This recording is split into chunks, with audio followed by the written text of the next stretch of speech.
Hi everyone! Since you're going to be working on your museum visit this week, I thought we should do a quick review of the elements of art and the principles of design, since those are things you're going to have to work to fill out on the worksheets that you need to complete. And remember, you have the Language of Art handout also as a reference, which goes over these as well. So of course the elements of art are line, shape, color, texture, value, and space. And the principles of design are repetition, variation, balance and symmetry, movement, proportion, and emphasis. So let's look at an actual artwork and discuss the elements and principles in relationship to this artwork. So here we have the double-headed serpent from the Aztec culture. And let's actually look at medium also. So medium is what the object is made out of. In this case, it's wood that's covered with turquoise and shell mosaic, all stuck together with pine resin.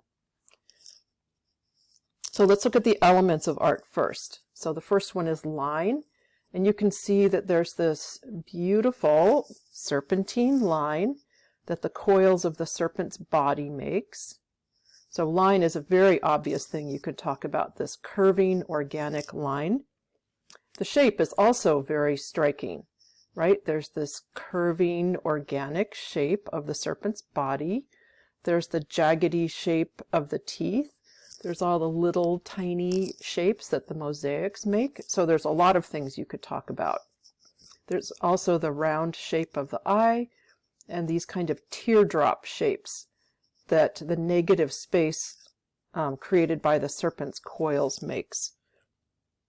Color, very obvious here. So there's red shell on the face, the strikingly white teeth, and of course the beautiful blue turquoise that the body is made out of.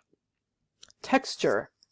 So if you could actually touch this object, you would be able to feel some texture because of the variation in the size and shape of the mosaic tiles. They would create kind of a bumpy texture.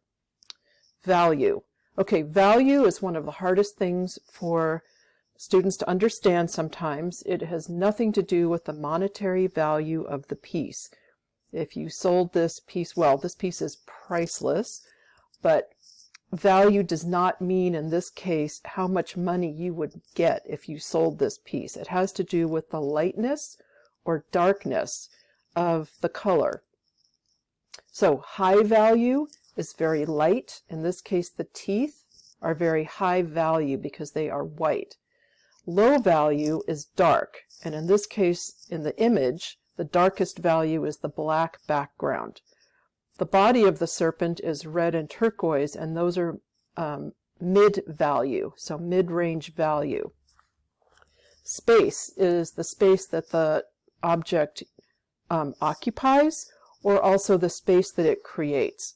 So in this case, one of the most interesting aspects of space is these little teardrop shapes of negative space that the body of the serpent creates. The coils of the serpent's body create these teardrop negative space shapes.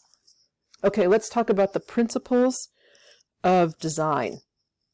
The first one is repetition, and of course that's very obvious here as well. So there's two heads. The head is a design element that repeats. It doesn't really vary. I'll talk about variation in a minute. The two heads look pretty much the same, but the teeth, they repeat also. And of course, the coils of the serpent's body repeat.